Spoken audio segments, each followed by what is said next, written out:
Hello friends, welcome back to cinema explainer. ഇന്ന് നമ്മൾ 2024 പുറത്തിറങ്ങിയ ലജ്ജ എന്ന ബംഗാളി സീരീസിനെ കുറിച്ചിട്ടാണ് നോക്കാൻ പോകുന്നത്.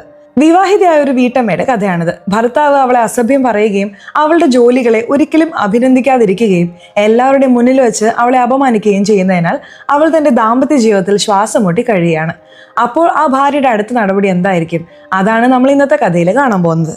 സിനിമയിലേക്ക് കടക്കുന്നതിന് മുമ്പ് ഞാൻ എന്നും പറയുന്ന പോലെ ചാനൽ ഇതുവരെ സബ്സ്ക്രൈബ് ചെയ്തിട്ടില്ലെങ്കിൽ ചാനൽ ഒന്ന് സബ്സ്ക്രൈബ് ചെയ്ത് തൊട്ടടുത്തുള്ള ബെല്ലൈക്കൺ ഒന്ന് അമർത്തിയാൽ ഞങ്ങൾ അപ്ലോഡ് ചെയ്യുന്ന പുതിയ വീഡിയോസ് നിങ്ങൾക്കരികിലേക്ക് ഉടനെ തന്നെ എത്തുന്നതായിരിക്കും. സോ നമുക്ക് ഒട്ടും വൈകാതെ തന്നെ സിനിമയിലേക്ക് കടക്കാം. കഥയുടെ തുടക്കത്തിൽ നമ്മൾ ജയയെ കാണുന്നു. അവൾ രാത്രിയിൽ മെയിൻ റോഡിലൂടെ ഓടുകയാണ്. അവളുടെ ഭർത്താവും സഹോദരനും അവളുടെ പിന്നാലെ ഓടുകയാണ്. ഒടുവിൽ അവർ ജയയെ പിടികൂടുകയാണ്. ജയ പറയാൻ തുടങ്ങുന്നു, എനിക്ക് ഭ്രാന്തില്ല. യഥാർത്ഥത്തിൽ എന്താണ് സംഭവിച്ചത്, ജയയ്ക്ക് എന്താണ് പറ്റിയത്, ഇത് കാണാൻ നമ്മളൊരു ഫ്ലാഷ് ബാക്കിലേക്ക് പോവാണ്. ജയയെയും അവളുടെ ഭർത്താവ് പാർത്ഥോയെയും നമ്മൾ കാണുന്നു. അവർ പുതിയ ഫ്ലാറ്റിലേക്ക് മാറിയതേയുള്ളൂ. ഈ വീട് കാണാൻ വളരെ മനോഹരമായിരുന്നു. പാർത്ഥോയുടെ മുഴുവൻ കുടുംബവും അവന്റെ സുഹൃത്തുക്കളും ഗൃഹപ്രവേശത്തിന് എത്തിയിരുന്നു. പൂജ കഴിഞ്ഞതിന് ശേഷം ആളുകൾ ഭക്ഷണം കഴിക്കാൻ ഇരിക്കുകയാണ്. അവിടെ പാർത്ഥോയുടെ സുഹൃത്തുക്കൾ അവന്റെ ഫ്ലാറ്റിനെ പുകഴ്ത്തി സംസാരിക്കുകയായിരുന്നു. വീട് കാണാൻ വളരെ നന്നായിട്ടുണ്ടെന്നും ഈ ഏരിയ വളരെ പ്രശസ്തമാണെന്നും അവർ പറയാണ്. ദീപഞ്ജൻ ചോദിക്കുന്നു, ഈ വീട് എത്ര സ്ക്വയർ ഫീറ്റ് വരും? ഇതിന് ജയ ഉടനെ മറുപടി നൽകുന്നുണ്ട്, 2200 എന്ന്. പാർത്ഥോ ദേഷ്യപ്പെടുന്നുണ്ട്. എല്ലാവരുടെയും മുന്നിൽ വെച്ച് ഭാര്യയെ ചീത്ത വിളിച്ചുകൊണ്ട് പറയാണ്, വെറുതെ ഓരോന്ന് പറയരുത്, ഇത് 2800 സ്ക്വയർ ഫീറ്റ് ആണ്. ഇത് കണ്ട് എല്ലാവരുടെയും മുഖത്തെ സന്തോഷം മാഞ്ഞു പോവാണ്. പാർത്ഥോ പറയുന്നുണ്ട്, 2800 പകരം 2200 എന്ന് പറഞ്ഞാൽ ആർക്കാണ് ദേഷ്യം വരാത്തത്? ലോൺ അവളല്ലല്ലോ, ഞാനല്ല അടയ്ക്കുന്നത്. അവിടെ വന്നിരുന്ന സ്ത്രീകൾക്കെല്ലാം ജയയെ ഓർത്ത് വലിയ വിഷമം തോന്നി. കാരണം ഭർത്താവ് എല്ലാവരുടെയും മുന്നിൽ വെച്ച് അവളെ അപമാനിച്ചു. ജയ അടുക്കളയിൽ നിൽക്കുമ്പോൾ പഴയ വീട്ടിൽ വെച്ച് ഭർത്താവ് തന്റെ രേഖകൾ തിരയുന്ന ഒരു ദിവസം അവൾ ഓർക്കുകയാണ്. രേഖകൾ കാണാതായപ്പോൾ ജയയും സഹായിക്കാൻ വരികയാണ്. അപ്പോൾ ഭർത്താവ് അവളോട് പറയുന്നുണ്ട്, നീ എന്തിനാണ് എന്റെ രേഖകളിൽ തൊടുന്നത്? അവൻ വെറുതെ തന്റെ ഭാര്യയെ അസഭ്യം പറയാണ്. ഇതിൽ ജയയ്ക്ക് വലിയ വിഷമം തോന്നിയിരുന്നു. പുറത്തിരിക്കുന്ന സ്ത്രീകൾ ജയ വരച്ച പെയിന്റിങ്ങുകൾ നോക്കുകയാണ്. അത് വളരെ മനോഹരമായിരുന്നു. എന്നാൽ പാർത്ഥോ കല്ലുപോലെ ഹൃദയമില്ലാത്ത മനുഷ്യനെ പോലെ പറയാണ്, വീട്ടിൽ വെറുതെ ഇരുന്ന് അവൾ എന്ത് ചെയ്യാനാണ്? അവിടെ ഇരിക്കുന്ന സുഹൃത്തുക്കളുടെ കുട്ടികളെ കൂടുതലും ആയമാരാണ് വളർത്തിയതെന്ന് അവരുടെ സംസാരത്തിൽ നിന്ന് മനസ്സിലാവുന്നു. എന്നാൽ പാർത്ഥോ പറയുന്നു, എൻ്റെ മകൾ ശ്രുതിയുടെ കാര്യത്തിൽ അങ്ങനെ സംഭവിക്കാൻ ഞാൻ സമ്മതിച്ചില്ല. ഇപ്പോൾ അവൾ ഹൈസ്കൂളിൽ പഠിക്കുകയാണ്. അവൻ പറയുന്നുണ്ട്, എൻ്റെ ഭാര്യയ്ക്ക് ജീവിതത്തിൽ ഒന്നും ചെയ്യാൻ ആഗ്രഹമില്ലായിരുന്നു, അതുകൊണ്ടാണ് അവൾ വീട്ടിലെ പണികൾ ചെയ്തിരുന്നത്. എന്നാൽ ഇപ്പോൾ ഞാൻ അവളെ അനുവദിച്ചിട്ടുണ്ട്, അവൾക്ക് ജോലിക്ക് പോവാം. ഇത് കേട്ട് അവന്റെ സുഹൃത്തുക്കൾ പറയാണ്, ഇത് ജയ ആയതുകൊണ്ടാണ് ഒന്നും മിണ്ടാത്തത്. ഞങ്ങളുടെ ഭാര്യമാരായിരുന്നെങ്കിൽ നിനക്ക് നിന്റെ നിലവാരം അവർ കാണിച്ചു തന്നേനെ. ജയ തന്റെ അമ്മയ്ക്കും ഭർത്താവിന്റെ അമ്മയ്ക്കും ചായ നൽകുന്നു. പാർത്ഥോ നിർബന്ധിച്ചത് കൊണ്ടാണ് ജയ ഇപ്പോൾ ജോലിക്ക് പോകുന്നതെന്നും അവൾക്ക് ഇതിന്റെ ഭാരം താങ്ങാൻ കഴിയുന്നില്ലെന്നും ജയയുടെ ഭർത്താവിന്റെ മാതാവ് പറയാണ്. ജയ ഒരു NGOയിലാണ് ജോലി ചെയ്യുന്നത് എന്ന് മനസ്സിലാവുന്നു. അവിടെ അവൾ സ്ത്രീകളെ തയ്യലും അച്ചാറുണ്ടാക്കലും പഠിപ്പിക്കുകയാണ്. ഗൃഹപ്രവേശത്തിന് ജയയുടെ സഹോദരൻ അജയ് എത്തിയിരുന്നില്ല. ഓഫീസിൽ വലിയ തിരക്കാണെന്നും അവധി കിട്ടാറില്ലെന്നും അമ്മ പറയാണ്. മറ്റൊരു ഭാഗത്ത് നമ്മൾ ജയയുടെ മകൾ ശ്രുതിയെ കാണുന്നു. അവൾ തന്റെ കസിൻ സിസ്റ്ററിനോട് സംസാരിച്ചുകൊണ്ട് അമ്മയ്ക്ക് ഇംഗ്ലീഷ് അറിയില്ലെന്ന് പറഞ്ഞ് അമ്മയെ കളിയാക്കുകയാണ്. അടുക്കളയിൽ തീ പിടിക്കുന്നുണ്ട്, കാരണം ജയ ഗ്യാസ് ഓണാക്കി വെച്ചിരുന്നു. ഇത് കണ്ട് എല്ലാവരും ജയയെ കുറ്റപ്പെടുത്താൻ തുടങ്ങുകയാണ്. പഴയ വീട്ടിലും നീ ഒരു ദിവസം ഇങ്ങനെ ചെയ്തിരുന്നു എന്ന് അവളെ ഓർമ്മിപ്പിക്കുന്നു. പുതിയ വീട് ആദ്യ ദിവസം തന്നെ കത്തിക്കാനാണോ ഭാവമെന്ന് അവർ ചോദിക്കുകയാണ്. രാത്രിയായപ്പോൾ NGOയിൽ ജോലി ചെയ്യുന്ന ധർമ്മിഷ്ഠ ജയയെ വിളിച്ചു പറയുന്നുണ്ട്, നാളെ നീ എന്തായാലും വരണം, കാരണം നാളെ ബോർഡ് മെമ്പർ വരുന്നുണ്ട്, നമുക്ക് ഫണ്ടും ലഭിക്കും. പാർത്ഥോയുടെ സുഹൃത്ത് ദീപഞ്ജൻ തന്റെ ഭാര്യയോട് സംസാരിക്കുകയാണ്. തന്റെ സുഹൃത്ത് വളരെ മുന്നിലെത്തിയെന്നും അവനെന്താണ് വ്യത്യസ്തമായി ചെയ്യുന്നതെന്നും ദീപഞ്ജൻ ചിന്തിക്കുകയാണ്. കാരണം രണ്ടുപേരും ഒരേ കോളേജിലാണ് പഠിച്ചത്, ഒരേ സ്കൂളിൽ പോയി ഒരേ ജോലിയാണ് ചെയ്യുന്നത്. അവന്റെ ഭാര്യ പറയുന്നുണ്ട്, ആ മോശം മനുഷ്യനെ പുകഴ്ത്തേണ്ട ആവശ്യമില്ല, അവൻ തന്റെ ഭാര്യയോട് പറഞ്ഞത് എന്താണെന്ന് നീ കേട്ടില്ലേ? ദീപഞ്ജൻ പറയുന്നുണ്ട്, അവൻ അല്പം മുൻകോപമുണ്ട്. രാത്രിയിൽ ജയ മകൾക്ക് ഗുഡ് നൈറ്റ് പറയാൻ വരുമ്പോൾ അവൾ അമ്മയോട് ദേഷ്യപ്പെടുകയാണ്. മറ്റൊരാളുടെ മുറിയിലേക്ക് വരുന്നതിന് മുമ്പ് നോക്ക് ചെയ്യണം എന്ന് അവൾ പറയാണ്. അമ്മ അവളെ ഉറക്കാൻ തുടങ്ങുമ്പോൾ ശ്രുതി പറയുന്നുണ്ട്, അമ്മയുടെ കയ്യിൽ നിന്ന് നാറ്റം വരുന്നു. അവൾ അമ്മയോട് പോവാൻ പറയാണ്. ജയ സ്വന്തം മുറിയിൽ വന്ന് കയ്യിൽ മോയ്സ്ചറൈസർ പുരട്ടാണ്. ഭർത്താവിന്റെ മൂഡ് നന്നാക്കാൻ അവൾ ഒരു വിചിത്രമായ വസ്ത്രം ധരിക്കുന്നു. എന്നാൽ പാർത്ഥോ പറയുന്നുണ്ട്, കാർട്ടൂൺ പോലെയുണ്ട്, പോയി വസ്ത്രം മാറിക്കൊണ്ടുവാ എന്ന്. പിറ്റേന്ന് രാവിലെ ജയ വീട്ടുജോലികൾ ചെയ്യാൻ തുടങ്ങുന്നു. അവൾക്ക് NGOയിലും പോകണമായിരുന്നു. എന്നിട്ടും അവൾ ഭർത്താവിനും മകൾക്കുള്ള ടിഫിൻ തയ്യാറാക്കാണ്. ഭർത്താവിന്റെ അമ്മ ചോദിക്കുന്നുണ്ട്, എന്തിനാണ് ഇത്ര ധൃതിപ്പെട്ട് ജോലി ചെയ്യുന്നത്? ജയ പറയുന്നുണ്ട്, NGOയിൽ ഒരു സ്പെഷ്യൽ വിസിറ്റർ വരുന്നുണ്ട്. തയ്യൽ പഠിപ്പിക്കുകയും അച്ചാറുണ്ടാക്കുകയും ചെയ്യുന്നിടത്ത് വിസിറ്റർ വന്നിട്ട് എന്ത് ചെയ്യാനാണെന്ന് പാർത്ഥോ കളിയാക്കാണ്. ശ്രുതി സ്കൂളിലേക്ക് പോവാണ്. ജയ ഭർത്താവിനോട് പറയുന്നു, എന്നെയും ഒന്ന് NGOയിൽ വിടാമോ എന്ന്. ഇന്ന് ഭാര്യ തന്നെ വൈകിപ്പിക്കുമെന്ന് പാർത്ഥു അസ്വസ്ഥനാവുന്നു. അവർ പോകുമ്പോൾ റെഡ് സിഗ്നൽ നിൽക്കുകയായിരുന്നു. അപ്പോൾ ഒരു ബൈക്കുകാരൻ പാർത്ഥോയുടെ കാറിൽ തട്ടി സ്ക്രാച്ച് ചെയ്തിട്ട് പോവുകയാണ്. പാർത്ഥോ ദേഷ്യപ്പെടുന്നുണ്ട്. ആ പയ്യനെ ചീത്ത വിളിക്കാൻ തുടങ്ങുകയാണ്. ഇത് കണ്ട് അവിടെ നിന്ന് പോവാൻ ജയ ഭർത്താവിനോട് പറയുന്നുണ്ട്. അപ്പൊ പാർത്ഥോ ഭാര്യയോട് ചൂടാവാണ്. ഈ കാർ നിന്റെ അച്ഛന്റെ വകയല്ല എന്നവൻ പറയാണ്. അപരിചിതരുടെ മുന്നിൽ വെച്ച് അവൻ വെറുതെ തന്നെ ഭാര്യയോട് ചൂടാവുകയാണ്. ഇത് കണ്ട് അവിടെ നിന്നവരും അത്ഭുതപ്പെട്ടു പോയി. ഇപ്പൊ നമ്മൾ ജയയാണ് കാണുന്നത്. അവളൊരു ഇരുണ്ട മുറിയിൽ ഒരു ജയിലിൽ അടയ്ക്കപ്പെട്ടിരിക്കുകയാണ്. തിരികെ ഫ്ലാഷ് ബാക്കിലേക്ക്. ജയ NGOയിലായിരിക്കുമ്പോൾ അയൽപ്പക്കത്തെ വീട്ടിൽ ഒരു മുറിയിൽ അടയ്ക്കപ്പെട്ട ഒരു വൃദ്ധ നിലവിളിക്കുന്നുണ്ടായിരുന്നു. എന്നെ ഇവിടെ പൂട്ടിയിട്ടിരിക്കുകയാണ്, എന്നെ പുറത്തിറക്കുക, എനിക്ക് ഭ്രാന്തില്ല എന്നവർ പറയുന്നുണ്ട്. മിസ്റ്റർ ഫെർണാണ്ടസ് എന്ന സ്പെഷ്യൽ വിസിറ്റർ NGOയിൽ വരികയാണ്. എല്ലാവരും സ്വയം പരിചയപ്പെടുത്തുന്നുണ്ട്. എന്നാൽ ആ വൃദ്ധയെ കണ്ട് ജയ ആകെ പേടിച്ചിരുന്നു. വെള്ളം കുടിക്കാൻ പോയ അവൾ മേശപ്പുറത്ത് വെള്ളം തുളുമ്പാണ്. അവളുടെ സുഹൃത്ത് മൗ അവളെ സമാധാനിപ്പിക്കുന്നു. ജയ എല്ലാവരോടും ക്ഷമ ചോദിക്കുകയാണ്. പാർത്ഥോ ഓഫീസിൽ എത്തുന്നുണ്ട്. ബോസ് വലിയ ദേഷ്യത്തിലാണെന്ന് സുഹൃത്ത് ദീപഞ്ചൻ പറയാണ്. കാരണം ഇന്നലെ രണ്ടുപേരും അവധിയിലായിരുന്നു. അപ്പോൾ ഒരാൾ പാർത്ഥോയുടെ അടുത്ത് ഫയൽ ചെക്ക് ചെയ്യാൻ വരുന്നു. ഫയൽ കണ്ട് ദേഷ്യപ്പെട്ട പാർത്ഥോ അവനെ ഒരുപാട് ചീത്ത വിളിക്കുകയും ഇറക്കി വിടുകയും ചെയ്യുന്നു. മിസ്റ്റർ ഫെർണാണ്ടസ് ക്ലാസ്സിലേക്ക് വരികയാണ്. അവിടെ സ്ത്രീകൾ ജയയുടെ കീഴിൽ തയ്യൽ പഠിക്കുന്നുണ്ട്. മിസ്റ്റർ ഫെർണാണ്ടസിനുള്ള ഗിഫ്റ്റ് കൊണ്ടുവരാൻ ശർമ്മിഷ്ഠ ജയയോട് പറയുന്നു. എന്നാൽ ജയ ചിന്തകളിൽ മുഴുകിയിരിക്കുകയായിരുന്നു. ഭർത്താവ് എല്ലാവരുടെ മുന്നിൽ വെച്ച് അപമാനിച്ചത് അവൾ ഓർക്കാണ്. പിന്നെ ആ വൃദ്ധയും ഓർക്കുന്നുണ്ട്. അവളുടെ കൈ വിറയ്ക്കുകയും ഗിഫ്റ്റ് താഴെ വീഴുകയും ചെയ്യുന്നു. ഇത് കണ്ട് ശർമ്മിഷ്ഠ ജയയോട് വല്ലാതെ ദേഷ്യപ്പെടുന്നുണ്ട്. ഓഫീസിൽ വരുമ്പോൾ വഴിയിൽ സംഭവിച്ചത് പാർത്ഥോ ദീപഞ്ചനോട് പറയാണ്. NGOയിൽ ശർമ്മിഷ്ഠ ദേഷ്യത്തിലായിരുന്നു. കാരണം ഒന്ന്, ജയ രാവിലെ മുതൽ വിചിത്രമായി പെരുമാറുകയാണ്. രണ്ടാമത് മൗ ഒരു ഒഫീഷ്യൽ മെയിൽ അയച്ചു. അവരുടെ കൂടെ ജോലി ചെയ്യുന്ന സുപ്രിയോ മൗവിനെ ചീത്ത വിളിച്ചതായിരുന്നു കാരണം. താൻ സുപ്രിയോട് എന്തെങ്കിലും ആവശ്യമുണ്ടോ, ഞാൻ എന്തെങ്കിലും ചെയ്യണമെന്ന് ചോദിക്കാൻ പോകുമ്പോഴെല്ലാം അവൻ തന്നോട് സംസാരിക്കാറില്ലെന്നും ചീത്ത വിളിക്കുകയും ബഹുമാനം നൽകാതിരിക്കുകയും ചെയ്തുവെന്നും മൗ പറയുന്നു. എത്ര നാൾ ഞാനിത് സഹിക്കും? ജയ പറയാണ്, നീ ചെയ്തത് ശരിയാണ്, ഇതൊന്നും സഹിക്കേണ്ട കാര്യമില്ല. മൗ പറയുന്നുണ്ട്, ഓഫീസിലായാലും വീട്ടിലായാലും ഇതൊന്നും ചെയ്യുന്നത് ശരിയല്ല. ഓഫീസിലേക്ക് വരുമ്പോൾ വഴിയിൽ വെച്ച് ജയയുടെ ഭർത്താവ് വഴക്കുണ്ടാക്കുന്നതും ജയയോട് കയർക്കുന്നതും കണ്ടുവെന്ന് മൗ പറയാണ്. നിനക്ക് സംഭവിച്ചത് വളരെ മോശമായി പോയി. ജയ പറയുന്നു, എൻ്റെ ഭർത്താവിനെ കുറിച്ച് മുൻകോപമുണ്ട്. രാത്രി വീട്ടിലേക്ക് മടങ്ങുമ്പോഴും ജയ ചിന്തകളിൽ തന്നെയായിരുന്നു. രാത്രി എല്ലാവരും ഭക്ഷണം കഴിക്കാനിരിക്കുമ്പോൾ ആർക്കും ഭക്ഷണത്തിന്റെ രുചി ഇഷ്ടപ്പെടുന്നില്ല. NGOയിൽ ഭക്ഷണം ഉണ്ടാക്കാൻ പഠിപ്പിക്കാറില്ലേ, നീയും പഠിക്കണം എന്ന് പാർത്ഥോ ഭാര്യയോട് പറയാണ്. ജയ പിണങ്ങി അടുക്കളയിലേക്ക് പോകുന്നു. അവൾക്ക് എന്തു പറ്റിയെന്ന് പാർത്ഥോയുടെ അമ്മ ചോദിക്കുന്നുണ്ട്. ഡിപ്രഷൻ ആയിരിക്കും, അല്ലാതെന്താ എന്ന് പാർത്ഥോ പറയുന്നു. ഉറങ്ങുന്നതിന് മുമ്പ് അവൻ ഭാര്യയുമായി ശാരീരിക ബന്ധത്തിന് ശ്രമിക്കുന്നു. എന്നാൽ ജയ അതിനുള്ള മൂഡിലായിരുന്നില്ല. പാർത്ഥോ ദേഷ്യപ്പെടാണ്. നിന്റെ പ്രശ്നം എന്താണ്? പുതിയ വീട്, പുതിയ കാർ, ഇനിയിപ്പോൾ പുതിയ ഭർത്താവിനെ വേണോ എന്ന് അവൻ ചോദിക്കുന്നു. നേരം വെളുത്തപ്പോൾ അവൾ വളരെ ദുഃഖിതയായിരുന്നു. എനിക്ക് കുറച്ച് ദിവസം മാറി നിൽക്കണം എന്ന് അവൾ ഭർത്താവിനോട് പറയാണ്. ജയയ്ക്ക് എന്താണ് വേണ്ടതെന്ന് മനസ്സിലാക്കാതെ പാർത്ഥോ അസ്വസ്ഥനാവുന്നു. അവൻ അമ്മയോട് സംസാരിക്കുകയാണ്. ജയയെ കുറച്ച് ദിവസം സ്വന്തം വീട്ടിലേക്ക് അയക്കാൻ അമ്മ പറയാണ്. ജയയുടെ വീട്ടിൽ അവളുടെ സഹോദരി തീയ ജയയെ കളിയാക്കുന്നു. NGOയിൽ സ്ത്രീകൾക്ക് അച്ചാറുണ്ടാക്കാൻ പഠിപ്പിക്കുകയാണോ പണി എന്ന് ചോദിക്കുകയാണ്. അപ്പോൾ ജയയുടെ നാത്തൂൻ പൂർണ്ണ ജയയെ അനുകൂലിച്ചുകൊണ്ട് പറയാണ്, ജോലിക്ക് പകരമായി പണം ലഭിക്കുന്നതിനെയാണ് ജോലി എന്ന് പറയുന്നത്. നിങ്ങൾ എന്തിനാണ് ഇപ്പോഴും ജയയുടെ പിന്നാലെ നടക്കുന്നത്? അപ്പോൾ ജയയുടെ സഹോദരൻ അജയ്ക്ക് പാർത്ഥോയുടെ ഫോൺ വരികയാണ്. ജയയുടെ സഹോദരനും നാത്തൂനും ഉടനെ തന്നെ ജയയുടെ വീട്ടിലെത്തുന്നു. ഞാനിന്ന് ജോലിക്ക് വരില്ലെന്ന് ജയ മൗവിന് മെസ്സേജ് അയക്കുന്നു. വീട്ടിലെത്തിയപ്പോൾ ജയ ഡിപ്രഷനിലാണെന്നും അതുകൊണ്ട് ഒരു സൈക്കാട്രിസ്റ്റിനെ ബുക്ക് ചെയ്തിട്ടുണ്ടെന്നും പാർത്ഥോ അവരോട് പറയുന്നു. ജയയ്ക്ക് ഭ്രാന്തായി എന്നവൻ പറഞ്ഞു വിടുകയാണ്. ജയ സഹോദരൻ കാണുന്നുണ്ട്. അവൻ വീടിനെ പുകഴ്ത്തുന്നുണ്ട്. നീ വീട് നന്നായി അലങ്കരിച്ചിട്ടുണ്ട് എന്ന് പറയാണ്. നാളെ വൈകുന്നേരം ഡോക്ടറുടെ അടുത്തേക്ക് പോകാമെന്ന് അവൻ സഹോദരിയോട് പറയാണ്. എന്തിനാണ് ഡോക്ടർ എന്ന് ജയ ചോദിക്കുന്നുണ്ട്. നിനക്ക് തീർച്ചയായിട്ടും എന്തോ സംഭവിച്ചിട്ടുണ്ട്, പെട്ടെന്ന് നിനക്ക് സുഖമില്ലാതായി, ജോലിയിൽ ശ്രദ്ധിക്കാൻ കഴിയുന്നില്ല എന്ന് അജയ് പറയുന്നു.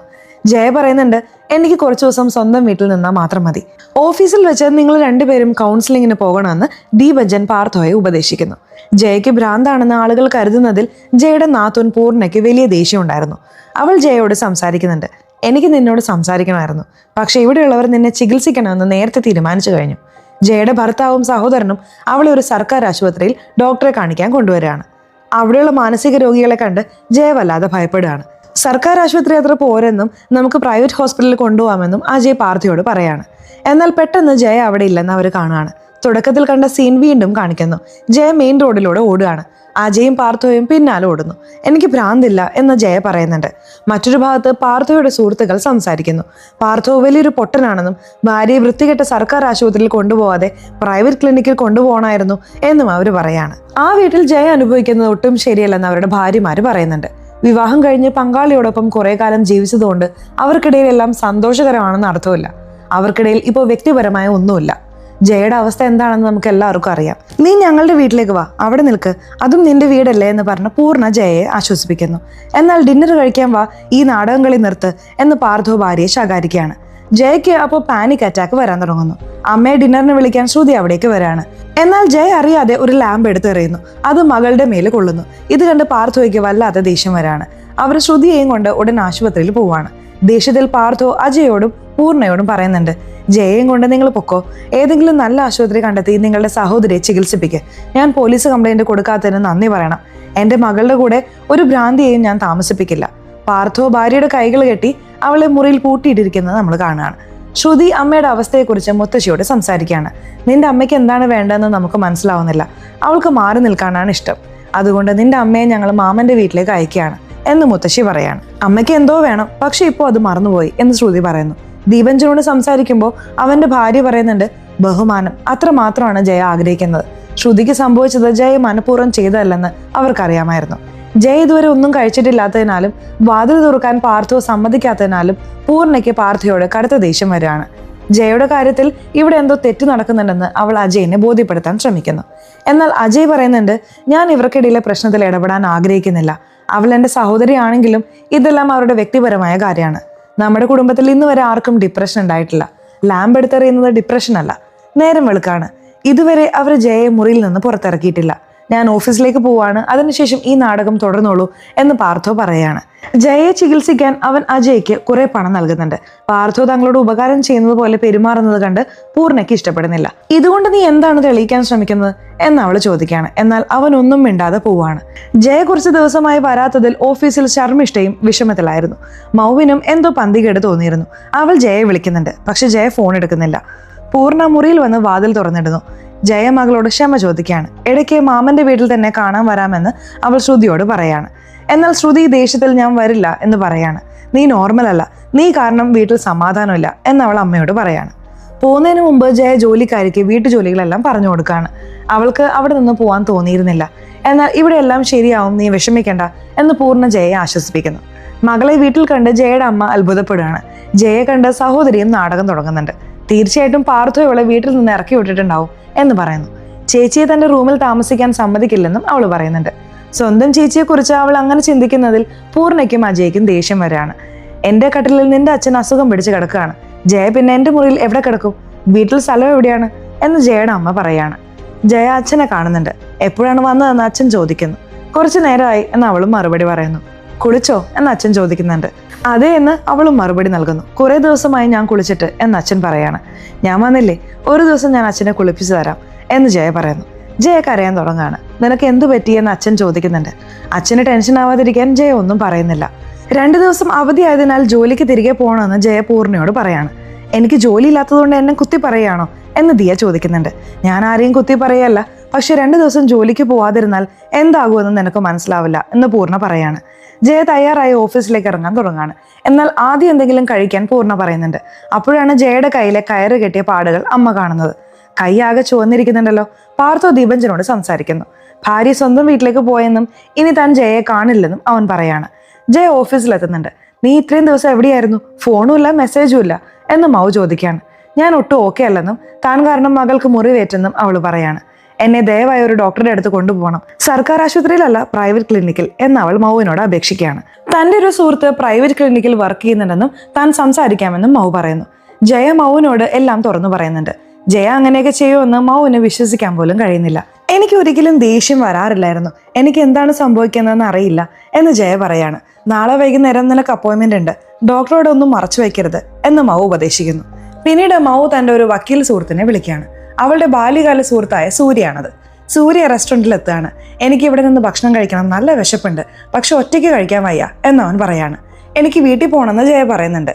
എന്നാൽ സൂര്യ ചോദിക്കുന്നുണ്ട്, കഴിച്ചിട്ട് പോവാം, എന്താണ് കഴിക്കുന്നതെന്ന് പറ എന്ന് പറയാണ്. ഇതിൽ ജയ ആലോചനയിലാവുന്നു. കാരണം ഭർത്താവിനും മകൾക്കും ഒപ്പം ഡിന്നറിന് പോകുമ്പോഴെല്ലാം പാർത്ഥോ ആണ് ഭാര്യയ്ക്കുള്ള ഭക്ഷണം ഓർഡർ ചെയ്തിരുന്നത്. ജയയ്ക്ക് തനിക്ക് വേണ്ടി ഒന്നും തീരുമാനിക്കാൻ കഴിയുമായിരുന്നില്ല. ആ ദിവസം ഓർത്ത് ജയ കരയാൻ തുടങ്ങാണ്. വാഷ്റൂമിൽ പോയി മുഖം കഴുക് എന്ന് സൂര്യ പറയുന്നു. നിന്റെ സുഹൃത്തിന് കൗൺസിലിംഗ് ആവശ്യമാണ് എന്നവൻ മൗനോട് പറയാണ്.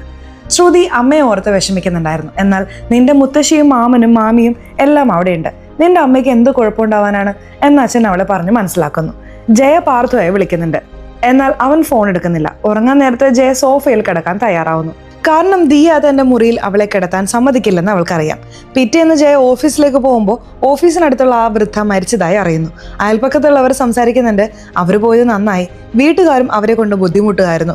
ഓഫീസിലെത്തിയപ്പോൾ വ്യാഴാഴ്ച രാത്രി എൻ്റെ വീട്ടിൽ കുറച്ച് സുഹൃത്തുക്കൾ വരുന്നുണ്ട്, നീയും വരണം എന്ന് മാവു പറയുന്നു. നിന്റെ ബർത്ത്ഡേ ആണോ എന്ന് ജയ ചോദിക്കുന്നു. അല്ല, വീടുമായി ബന്ധപ്പെട്ട ഒരു കേസ് ഉണ്ടായിരുന്നു, അത് ഞാൻ ജയിച്ചു, ഇനി എനിക്ക് എൻ്റെ വിഹിതം വിൽക്കാം എന്ന് ചിരിച്ചുകൊണ്ട് അവൾ പറയാണ്. നീ എന്താണ് ഇതുവരെ വിവാഹം കഴിക്കാത്തത് എന്ന് ജയ ചോദിക്കുകയാണ്. ഞാൻ വിവാഹം കഴിച്ചിട്ടില്ലെന്ന് ആരാ പറഞ്ഞത്? പോട്ടെ, അത് വിട്, വ്യാഴാഴ്ച എൻ്റെ വീട്ടിൽ വരണം എന്ന് മാവു പറയുന്നു. ഒടുവിൽ ജയ ഡോക്ടറുടെ അടുത്ത് പോവാണ്. ഡോക്ടർ പല ചോദ്യങ്ങളും ചോദിക്കുന്നുണ്ട്. ഭർത്താവ് നിങ്ങളെ അടിക്കാറുണ്ടോ, ഉപദ്രവിക്കാറുണ്ടോ, നിർബന്ധിക്കാറുണ്ടോ? ജയ ഇല്ലെന്ന് മറുപടി പറയുന്നു. പേടിച്ചുകൊണ്ട് ജയ പറയുന്നുണ്ട്, ഞാൻ കാരണം എൻ്റെ മകളുടെ തല പൊട്ടി, ഞാൻ വരെ മോശം അമ്മയാണെന്ന് നിങ്ങൾക്കും തോന്നുന്നുണ്ടാവും. ഡോക്ടർ പറയുന്നുണ്ട്, ഒരിക്കലുമില്ല, എന്താണ് സംഭവിച്ചതെന്ന് എനിക്ക് മനസ്സിലാക്കണം. ഡോക്ടർ പല ചോദ്യങ്ങളും ചോദിക്കുന്നുണ്ട്. ഭർത്താവിൽ നിനക്ക് ഇഷ്ടപ്പെട്ടത് എന്താണ്? ആദ്യമായി കണ്ടപ്പോൾ എങ്ങനെയുണ്ടായിരുന്നു?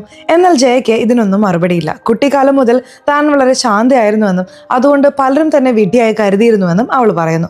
ചെറിയ കാര്യങ്ങൾക്ക് പോലും താൻ കരയുമായിരുന്നു. നിനക്ക് കഴിവുള്ള എന്തെങ്കിലും കാര്യമുണ്ടോ എന്ന് ഡോക്ടർ ചോദിക്കുകയാണ്. ഡ്രോയിങ്ങിൽ കഴിവുണ്ട്, പിന്നെ ഞാൻ നന്നായി പാട്ട് പാടുകയും ചെയ്യും എന്ന് ജയ പറയുന്നു. വിവാഹശേഷവും നീ പാട്ട് പാടാറുണ്ടായിരുന്നോ എന്ന് ഡോക്ടർ ചോദിക്കുകയാണ്. അപ്പോൾ ജയ ആ ദിവസം ഓർക്കാണ്. ഭർത്താവിൻ്റെ മുന്നിൽ വെച്ച് ഒരു വൈകുന്നേരം പാട്ട് പാടിയപ്പോൾ ഇതൊരു വേശ്യാലയമൊന്നും അല്ല, എല്ലാ വൈകുന്നേരവും നീ തുടങ്ങാൻ എന്ന് ഭർത്താവ് പറഞ്ഞിരുന്നു. ജയയ്ക്ക് അത് വളരെ വിഷമമുണ്ടാക്കി. അതിനുശേഷം അവൾ ഒരിക്കലും പാട്ട് പാടിയിട്ടേയില്ല. പിറ്റേന്ന് രാവിലെ ഡോക്ടർ മരുന്ന് തന്നോ എന്ന് അമ്മ ചോദിക്കുന്നുണ്ട്. ഇല്ല, സംസാരം മാത്രമേ ഉണ്ടായിരുന്നുള്ളൂ എന്ന് ജയ പറയുന്നു. പാർത്ഥോ ലക്ഷത്തിൽ ഒരാളാണ് എന്ന് അമ്മ അവളെ ഉപദേശിക്കുന്നു. നീ അനുഭവിക്കുന്ന സുഖ സൗകര്യങ്ങൾ ഞങ്ങൾക്ക് ഒരിക്കലും കിട്ടിയിട്ടില്ല.